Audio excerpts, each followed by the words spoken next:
आज हम एक्सप्लेन करने वाले हैं 2024 में रिलीज हुई मूवी देवरा पार्ट 1 को। मूवी की शुरुआत 1996 से होती है, जहां पर मुंबई में गृह मंत्री और राव के कुछ एजेंटों की मीटिंग हो रही होती है। लेकिन कुछ खुफिया एजेंटों को मालूम पड़ा है कि गैंगस्टर दया और यति इसमें कुछ बड़ी गड़बड़ी करने वाले हैं। अब सूचना मिलते ही पुलिस उनकी खोज में आंध्र प्रदेश और तमिलनाडु के सीमा पे स्थित गांव रत्नागिरी पहुंचते हैं। यहाँ पे इंस्पेक्टर राघव इन गैंगस्टर के बारे में पता करने लगते हैं। यहाँ पर तो इन्हें गैंगस्टर के बारे में नहीं मालूम पड़ता, लेकिन इन्हें समुद्री लुटेरों के बारे में मालूम पड़ जाता है। तब राघव को यहाँ इसी जगह पे सिंगप्पा नाम के एक आदमी दिखाई देता है। जब वह इसे मिलता है तो राघव को मालूम पड़ता है कि सिंगप्पा को यहाँ की सारी जगह के बारे में बहुत ही अच्छे से मालूम है। राघव इसे लालच देता है, कहता है कि अगर तुम रत्नागिरी के लोगों के बारे में मुझे बताओगे तो मैं तुम्हें हीरे की एक रिंग दूंगा। लेकिन सिंगप्पा उस रिंग को लेकर इसी समुंदर में फेंक देता है। अब ये रिंग हीरे की थी तो राघव उस रिंग को लेने के लिए समुंदर में ही कूद पड़ता है। राघव जब इस समुद्र के अंदर जाता है तो इसे यहाँ पे काफी सारे आदमियों के कंकाल नजर आते हैं। राघव इसे देखकर काफी ज्यादा डर जाता है और वहाँ घबराते हुए ऊपर आता है और सिंगप्पा से यहाँ की सारी स्टोरी बताने के लिए कहता है। सिंगप्पा यहाँ के पहाड़ पे स्थित 4 गांव की कहानी बताता है। सिंगप्पा बताता है कि इन गांव के पुरखे काफी बड़ा वीर थे। उन वीरों ने समुद्र से आ रहे हर वो गलत खतरे को जड़ से मिटा दिया, जिनमें अंग्रेज भी शामिल थे। लेकिन देश के आजाद होने के बाद युद्ध लड़ने वाले ये वीर किसी काम के नहीं रहे। अब ये लोग अपनी गुजर बसर करने के लिए ऐसे काम करने लगे जिनमें काफी ज्यादा बहादुरी की जरूरत पड़ती थी, जैसे कि पैसों के बदले समुद्र से किसी के लिए माल चोरी करना। अब ये काम सिर्फ एक गांव का शख्स नहीं कर रहा था, बल्कि 4 गांव का मुखिया मिलकर कर रहे थे, जिसमें पहले मुखिया का नाम होता है देवरा, दूसरे मुखिया का नाम होता है भैरवा, तीसरे मुखिया का नाम होता है रयापा, चौथे मुखिया का नाम होता है कुंजरा। ये 4 गांव का लोग काफी ज्यादा बहादुर है और इनके मुखिया काफी ज्यादा बलशाली। 4 गांव के लोगों के पास अलग अलग काम करने की काबिलियत है और इसी के बलबूते पे ये लोग समुद्र से माल चुराने की काम करते हैं।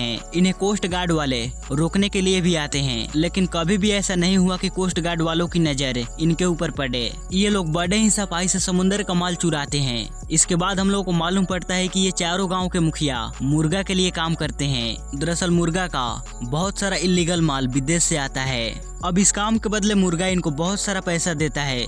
इससे ये 4 गांव वाले काफी ज्यादा खुश रहते हैं। इस तरह से ये लोग बहुत ही अच्छे से अपनी जिंदगी गुजार रहे होते हैं। अब मुर्गा इन्हें ढेर सारा पैसा देता था तो इन्हें दूसरा काम भी करने की जरूरत नहीं पड़ती थी, इसलिए सारे लोग सिर्फ मुर्गा के लिए काम करते हैं, जहाज से माल चुराने का। यहाँ पर हम लोगों को मालूम पड़ता है कि देवरा इन सभी लोगों में से काफी ज्यादा फेमस है। वहाँ सिर्फ लोगों की भलाई के लिए काम करता है। यहाँ के लोग उसके बहुत ही ज्यादा इज्जत करते हैं और इसकी बात को माना करते। देवरा का एक बेटा है जिसका नाम है वारा, वहीं रयापा की एक बेटी है, भैरा और कुंजरा का एक बेटा है। देवरा की फैमिली में इसकी वाइफ है जो इसे काफी ज्यादा प्यार करती है। वहीं हमें देवरा की दादी को दिखाया जाता है। देवरा जब तक घर नहीं आता तब तक उसकी दादी सोती नहीं है। वहीं देवरा का बेटा वारा हमेशा देवरा से कहानियां ही सुनकर सोता। देवरा इसे अपने पूर्वजों की, अपने वीरों की कहानियां सुनाता इसे, लेकिन वारा को किसी दूसरे योद्धा की कहानी नहीं सुननी है। इसे तो बस अपने पिता देवरा की कहानी सुननी है। इसके नजर में तो इसके पिता एक हीरो हैं। आगे हम लोग को मालूम पड़ता है कि 4 गांव को मिलाकर एक फेस्टिवल होता है, जिसमें ये लोग शस्त्रों की पूजा करते हैं। ये शस्त्र इनके लिए भगवान की तरह है। इस फेस्टिवल में एक प्रथा भी है, 4 गांव मिलकर संग्राम करते हैं और जो जीतता है वो इन शस्त्रों को अपने गांव ले जाता है। अब ये प्रथा वर्षों से चलती आ रही थी, तो अब इन 4 गांव के पहलवानों को अपने में ही युद्ध करना था। लेकिन यहाँ पे देवरा कहता है कि ये फेस्टिवल हमारे पूर्वज लड़ाई और योद्धाओं के लिए किया करते थे। वो कहता है कि हम आपस में 4 भाई ही हैं। देवरा हर साल इस संग्राम को जीत कर शस्त्र को अपने गांव ले जाता है, लेकिन रायपा के गांव वाले इन शस्त्रों को एक बार भी अपने गांव नहीं ले गए और उन्हें इन शस्त्रों की पूजा भी करनी है। इसलिए देवरा अब ये चाहता है कि इन शस्त्रों को हर साल अलग अलग गाँव में भेज दिया जाए पूजा करने के लिए। लेकिन यहाँ देवरा की बातों से कुछ लोग असहमत थे और इनमें सबसे पहला आदमी था भैरा। भैरा कहता है कि इस प्रथा को हमारे पूर्वज ने स्टार्ट किया था, तभी से ये चलती आ रही है और ये प्रथा हमेशा से आगे भी चलती रहनी चाहिए। इस संग्राम के कुछ रूल थे। एक गांव के 2 ही आदमी भाग ले सकते थे और जो इस संग्राम में आखिर तक टिक गया वो इन शस्त्रों को लेकर अपने गांव चला जाएगा पूजा के लिए।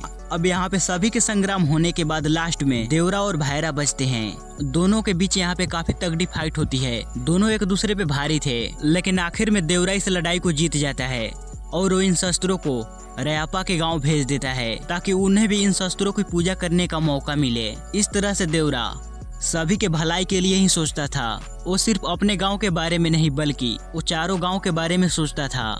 एक दिन देवरा के पास मुर्गा आया और वो बताया कि आज रात हमारी जहाज आने वाली है जिसमें से उन्हें माल निकालना था। लेकिन इस बार देवरा माना कर देता है। वो कहता है कि कोस्ट गार्ड की निगरानी काफी ज्यादा बढ़ गई है, इसलिए हमें कुछ दिनों के लिए ये काम बंद करना होगा। जब सब कुछ नॉर्मल हो जाएगा तब फिर से हम तुम्हारा माल निकालना शुरू कर देंगे। लेकिन भायरा इसे सहमत नहीं था। वो कहता है कि अगर देवरा हमारे साथ न भी जाएगा तो हम उस माल को सेफली निकाल कर ला सकते हैं। यहाँ पर मौजूद सभी लोगों को मालूम है कि देवरा के बगैर उस माल को समुद्र से निकाल कर लाना नामुमकिन है। ये बात रयापा अच्छे से जानता है। वो देवरा को कहता है कि अगर तू हमारे साथ नहीं चलेगा तो हम सब पकड़े जाएंगे। अब रयापा के कहने पर देवरा जाने के लिए तैयार हो जाता है। ये लोग रात के समय उस शिप पे चले जाते हैं। अब जैसे ही ये लोग इस जहाज पे पहुँचते हैं तो यहाँ पे पोस्ट गार्ड वाले सब चले आते हैं। यहाँ सभी को बंधक बना लेते हैं। यहाँ कोस्ट गार्ड का ऑफिसर देवरा की आंखें खोल देता है। वो कहता है कि तुम सब जिस माल को यहाँ से चोरी कर कर ले जाते हो ना, उसके अंदर गोला बारूद होते हैं। उन गोला बारूद का इस्तेमाल कर कर हमारे देश में आतंक मचाया जाता है। हाल ही में तुम्हारे गांव की एक लड़के की मौत हुई है, वो भी इन्हीं हथियारों की वजह से ही हुई है जिसे तुम यहाँ से लेकर जाते हो। उस लड़के का पिता पहले देवरा और भैरा के साथ ही समुद्र से माल चोरी करने का काम करते थे। जब उसके पिता मारा गया तो उसे गाँव से बाहर पढ़ाई के लिए भेज दिया गया, लेकिन वो अपने गाँव से बाहर सेफ नहीं था। उसे तो बाहर मार दिया गया। तो अभी ऑफिसर के घर से कॉल आता है कि उसके यहाँ बेटी की जन्म हुई है और वो एक बाप बन चुका है। लेकिन इससे ऑफिसर खुश नहीं था। वो देवरा को कहते हैं कि जब तक तुम्हारे जैसे शैतान इस धरती पे रहेंगे तब तक हमारा देश कैसे सुरक्षित रहेगा। अब ये सारी सच्चाई सुनकर देवरा पूरी तरह से शॉक्ड था कि हम जो ये काम कर रहे हैं वो पूरी तरह से गलत है। लेकिन अगले ही पल मौका पाकर भायरा इन सारे ऑफिसर के ऊपर हमला कर देता है। इन सारे कोस्ट गार्ड ऑफिसर को मारने लगते हैं। लेकिन अब देवरा को ये बातें समझ आ गया था कि ये गलत है, तो वहाँ अपने गांव के लोगों के साथ वो तीनों गांव को लोगों को रोकने में लग जाता है। भायरा इस ऑफिसर को मारने ही वाला होता है, तभी देवरा इसके गर्दन पे चाकू लगा देता है और उसे यहाँ से जाने के लिए बोलता है। देवरा यहीं रुकता है और वो इस ऑफिसर से वादा करता है कि आज के बाद से हम कभी भी किसी भी शिप से कोई माल नहीं चुराएंगे। अगर कोई पकड़ा जाएगा तो मैं उसे छोड़ूंगा नहीं। अब रात का माल भायरा तो लेकर आया था, वह इस माल को मुर्गा को देने वाला होता है। तभी यहाँ देवरा आता है। वो मुर्गा से कहता है कि आज के बाद से मैं या फिर मेरे लोग माल कभी भी चुराने के लिए नहीं जाएंगे। अगर कोई माल के लिए गया तो मैं उसे जिंदा नहीं छोड़ूंगा। दरअसल मुर्गा ने इन लोगों को कभी भी नहीं बताया कि इन कंटेनर के अंदर क्या होता है। देवरा को जब मालूम पड़ा कि इसमें गोला बारूद हथियार है तो वहाँ अब इस काम को रोक दिया। और इसके गांव की जो लड़के की मौत हुई थी इसी गोला बारूद की वजह से हुई थी। लेकिन देवरा की बात से भायरा और कुंजरा दोनों असहमत होते हैं और वो दोनों मिलकर देवरा के ऊपर अटैक कर देते हैं। लेकिन यहाँ पे देवरा इन सारे लोगों को बुरी तरह से मारता है। मारते हुए देवरा इनके पीठ पे एक साइन बनाता है। कहता है कि कोई भी समुद्र से माल चुराने की कोशिश करेगा या फिर उसके बारे में सोचेगा भी तो मैं उसके पीठ पे यही चिन्ह बनाऊंगा। जिसके बाद वो इन सारे गोला बारूद को यहीं पे खत्म कर देता है। तो अब इस तरह से देवरा समुद्र की रक्षा करने में लग गया था। अब जब भी कोई गांव का शख्स समुद्र से चोरी करता तो उसे देवरा बुरी सबक सिखाता। अब इस वजह से देवरा से सभी लोग काफी ज्यादा डर जाते हैं और उसके विपक्ष में कोई नहीं जाता। देवरा और उसके लोग अब समुद्र से मछली पकड़ने का काम करते हैं। लेकिन भायरा अभी भी देवरा को छोड़ना नहीं चाहता था, इसलिए उसने एक प्लान बनाया और अपने भाई का रिश्ता रयापा की बहन से करा देता है जो कि अंधी थी। रयापा जब ये बात सुनता है तो वो काफी ज्यादा खुश होता है और वो तुरंत ही ये बात देवरा को बताता है और उसे शादी में इनवाइट करता है। रयापा की बहन और भायरा की भाई की शादी हो रही होती है तो यहाँ पे देवरा आता है, खूब डांस करता है और खूब एंजॉय करता है क्योंकि रयापा की बहन देवरा की बहन ही थी। चारों गांव के मुखिया यहाँ मौजूद थे। सभी लोग काफी ज्यादा खुश थे। लेकिन कुछ लोग यहाँ पे देवरा से खफा थे। पहले नंबर पे भायरा और दूसरे पे कुंजरा था। भायरा देवरा को कहता है कि जब तक तू है तब तक हम तुम्हारी बात मानेंगे। भायरा यहाँ पे देवरा से दोस्ती बढ़ाने का बात कर रहा था। बातों ही बातों में वह उसे शराब की 3 मटके पिला देता है। तभी इधर रयापा को मालूम पड़ता है कि भायरा और उसके लोग देवरा को जान से मारने की प्लानिंग कर रहे हैं। वहाँ तुरंत ही भायरा के पास जाता है और वहाँ इस बारे में बात करता है। तो भायरा कहता है कि आज देवरा मरेगा या फिर तेरी बहन। अगर तू अपनी बहन को बचाना चाहता है तो जाकर देवरा को बोल कि आज रात समुद्र में चोरी होने वाली है, उसे समुद्र के किनारे भेज दे। अब भायरा के कहने पर रयापा ऐसा ही किया। क्योंकि वो अपनी बहन को बचाना चाहता था और देवरा को जाकर बोला कि आज रात जहाज पे चोरी होने वाली है। अब ये सुनते ही देवरा तुरंत समुद्र के किनारे पहुंचता है, लेकिन यहाँ पर तो पहले से ही काफी सारे लोग मौजूद थे देवरा को मारने के लिए। अब ये सारे लोग काफी ज्यादा खूंखार थे, देवरा पे अटैक करते हैं, लेकिन देवरा इन सबको चुन चुन कर बुरी तरह से मारता है, इन सब को जान से ही खत्म कर देता है। सुबह जब होता है, गांव के सारे लोग लाशों की बहुत बड़ी ढेर लगी हुई है। जब समुद्र किनारे पहुंचते हैं तो यहाँ देखते हैं यहीं पर कुछ बातें भी लिखी हुई थी जिसे देवरा ने खुद लिखा था। उसने लिखा था कि मैं समझ चुका हूँ कि अपने गांव में रहकर इस समुद्र की रक्षा करना मुमकिन नहीं है, इसलिए मैं अब अपने गांव को छोड़कर यहाँ से दूर जा रहा हूँ। लेकिन कोई भी समुद्र से चोरी करने की कोशिश करेगा तो मैं वापस आऊंगा। अब यहाँ से कहानी 12 साल आगे शिफ्ट होती है, जहाँ पर हम लोगों को बताया जाता है कि इन 12 सालों में समुद्र से एक भी चोरियां नहीं हुई है, जिससे हम लोगों को मालूम पड़ता है कि इन गांव वालों के अंदर देवरा का बहुत ही बड़ा खौफ है। और अगर कोई भी समुद्र से चोरी करने की कोशिश करता तो वहाँ वापस कभी घर ही नहीं लौटता, क्योंकि देवरा उसे मार देता। इन 12 सालों में देवरा किसी को भी दिखाई नहीं दिया था। इसके बाद हम लोग देवरा का बेटा बारा को देखते हैं, जो अब बड़ा हो चुका था और हूबहू अपने पिता की तरह ही दिख रहा था। लेकिन वह सिर्फ अपने पिता की तरह दिखता है, उसके पिता की तरह उतनी बहादुरी इसके अंदर नहीं है। माने कि ये एक डरपोक है, ये किसी से लड़ाई झगड़े नहीं करता और अपने पिता को लेकर इसके अंदर बहुत ही ज्यादा गुस्सा है। उसकी दादी और उसकी माँ हमेशा देवरा का इंतजार करते रहते हैं, लेकिन वारा काफी ज्यादा गुस्सा होता है। कहता है कि वो हमेशा के लिए हमें छोड़ के जा चुका है और वो भी अपनी मर्जी से गया है, तो वो भला यहाँ क्यों आएगा? और इतने साल भी बीत गए, कभी आया क्या? दूसरी तरफ हम लोग तंगा नाम की एक लड़की को देख पाते हैं, जो कि रयापा की बेटी है और तंगा के बहुत बड़े बड़े ख्वाब है। उसे तो देवरा पसंद है, लेकिन उसे एक ऐसा इंसान चाहिए जो काफी ज्यादा बहादुर हो, बिल्कुल बाहुबली टाइप। इसके बाद हम लोग भैरा को देखते हैं, जो कि थोड़ा बूढ़ा हो गया था। इसके बाद हम लोगों को उस रात की बात बताई जाती है कि भैरा वहां देवरा को मारने के लिए नहीं गया था और न ही रयापा, लेकिन चौथा मुखिया कुंजरा उसे मारने के लिए गया था और वो मारा गया था। उसका एक बेटा था, वो अब बड़ा हो चुका है और वो भी देवरा को मारना चाहता है, लेकिन देवरा तो 12 सालों से किसी को दिखा नहीं। साथ ही हम लोग भैरा का बेटे को भी देखते हैं, जो कि अब बड़ा हो चुका है। गांव में कुछ बीमारियों का प्रकोप था। गांव वालों को ऐसा लगता है कि हमने कई सालों से शस्त्रों की पूजा नहीं की, इसी वजह से हमारे भगवान हम पे क्रोधित हैं। अगर हम शस्त्रों की पूजा करें तो ये सारी बीमारियां अपने आप ही खत्म हो जाएगी। इसलिए वारा रयापा के पास जाता है और उनसे कहता है कि अगर हम भैरा के पास जाए और उनसे विनती करें कि इस साल वो शस्त्र हमें दे दे पूजा करने के लिए, तो शायद वो मान सकता है। तो रयापा कहता है, क्या तू अब संग्राम में उतरना चाहता है? तो वारा कहता है, नहीं, मैं तो उसके बारे में सोच भी नहीं सकता, मैं तो बस भैरा से विनती करना चाहता हूँ। लेकिन इनकी बातें दूर से तंगई सुन रही थी। उसे तो ऐसा लग रहा था कि देवरा का बेटा तो ऐसा ही है, उसके अंदर बहादुरी है ही नहीं। इसलिए वारा अब तुरंत भैरा के पास पहुँचता है। कहता है कि हमारे गाँव के ऊपर बीमारियों का प्रकोप है, अगर आप शस्त्र हमें दे दे और उसे पूजा करने का मौका दे तो शायद हमारा गाँव सुरक्षित हो सकता है। लेकिन भैरा इसका एक बात नहीं सुनता, इसे ही भाला बुरा बोलने लगता है कि लगता है कि अब तुम्हारे गांव में कोई भी मर्द नहीं बचा है, इससे बेहतर तो यही है तुम तट पे जाकर चिल्लाओ कि हमारे गांव में अब मर्द नहीं बचा, इसलिए पापा आप वापस आ जाओ। अब हर साल की तरह शस्त्रों की पूजा भैरा के गांव वाले ही करते हैं। अब संग्राम यहाँ इसलिए नहीं होता है क्योंकि संग्राम में पार्टिसिपेट करने वाला कोई नहीं था। तभी वारा चिल्लाते हुए कहता है कि अगर पूजा संपन्न हो गई हो तो औरतों और बच्चों को घर भेज दिया जाए, क्योंकि इस बार वारा पार्टिसिपेट करने वाला था संग्राम में। अब पहले तो वारा बुरी तरह से पीटा जाता, सभी लोगों को ऐसा लगता है कि थोड़ी देर के बाद वारा अब ढेर हो जाएगा, लेकिन वारा को गुस्सा आता है। अब संग्राम में मौजूद लोगों को वारा बुरी तरह से पीटता है, लेकिन बाद में हम लोग को मालूम पड़ता है कि वारा के अंदर इतनी हिम्मत आई कैसे। उसने पानी में शराब की मात्रा काफी ज्यादा मिला दी थी, जिससे सारे लोग शराब की नशे में धुत हो गए थे। जिसके बाद वारा ने सभी को मारकर शस्त्र को जीत लिया और उसे अपने गाँव लेकर आया।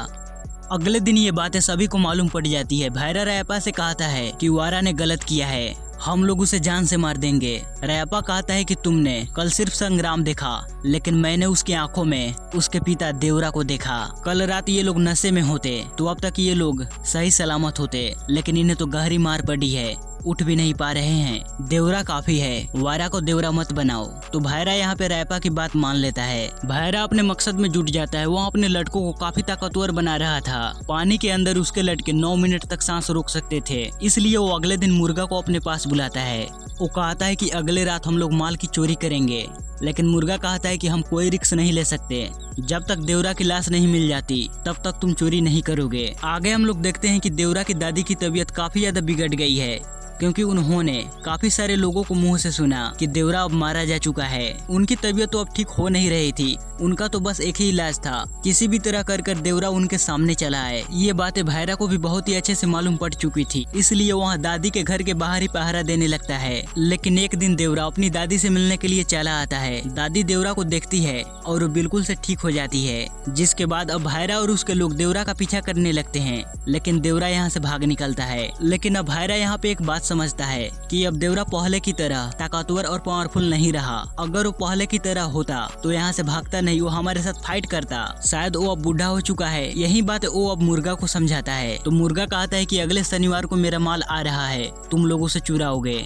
अगले सीन में हम लोग वारा की बहन यानी देवरा की बेटी को देखते हैं, जिसे भायरा के लोग सता रहे थे कि अगर तेरा बाप यानी देवरा मर गया हो तो हम तुम्हें ऐसे ही रोज सताएंगे। लेकिन अब जैसे ही इस बारे में वारा को मालूम पड़ता है तो वहाँ भायरा के लोगों के पास पहुँच जाता है। इनको तो ऐसा लग रहा था कि वारा कुछ नहीं कर सकता, वो कुछ नहीं करेगा। लेकिन यहाँ पे वारा इन लोगों को बहुत ही बुरी तरह से पीटता है। इन लोगों को यकीन ही नहीं हो रहा था कि वारा हमें ऐसा भी पीट सकता है। अब अगले दिन हैरान करने वाली खबर आती है कि वारा ने जिन लोगों को मारा है उनमें से एक शख्स वहीं मर गया।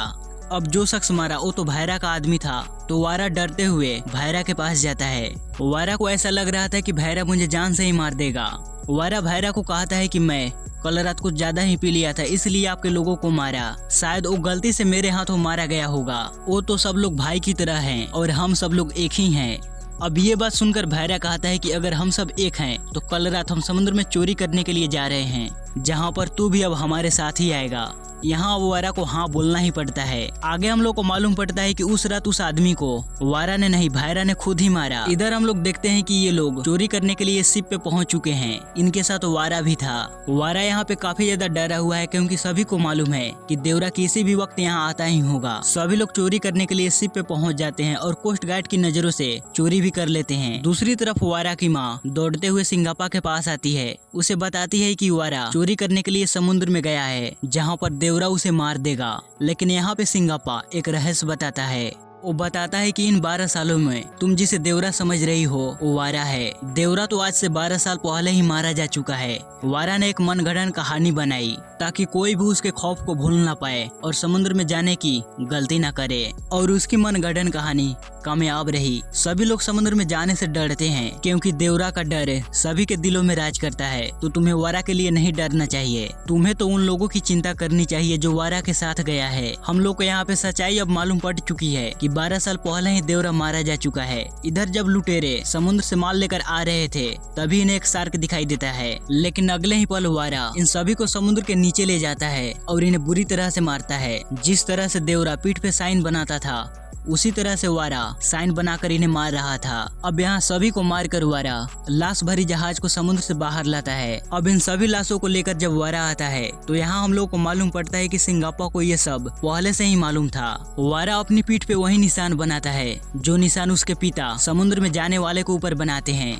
क्योंकि वारा भी तो समुद्र के अंदर गया था चोरी करने के लिए। सिंगापा इस तरह से इस ऑफिसर को कहानी सुना रहा था, लेकिन इस ऑफिसर को एक डाउट था, जो कि ये डाउट आपके और हमारे सबकी है कि आखिर उस बाहुबली देवरा को मारने वाला कौन था। उस रात तो उसने सभी को मार दिया था, तो आखिर उसे मारा किसने? देवरा को मारने वाला कोई और नहीं, उसी के बेटे वारा ने मारा है। जैसे कि बाहुबली मूवी में कटप्पा ने बाहुबली को क्यों मारा, इसी तगड़ी सस्पेंस के साथ वो मूवी खत्म हुई थी। तो यहाँ भी ये मूवी इसी तगड़े सस्पेंस के साथ खत्म होती है कि आखिर वारा ने अपने ही पिता को क्यों मारा। आपको लगता है कि हाँ वारा इस वजह से देवरा को मार सकता है? तो आप कमेंट सेक्शन में हमें जरूर बताइएगा। लेकिन आप मेरी तरह इस मूवी का पार्ट 2 आने का यानी देवरा 2 आने का इंतजार करेंगे। और इसी के साथ ये मूवी यहाँ पे समाप्त होती है। सो गाइस, आपको ये मूवी कैसी लगी प्लीज हमें लाइक और कमेंट कर जरूर बताइएगा।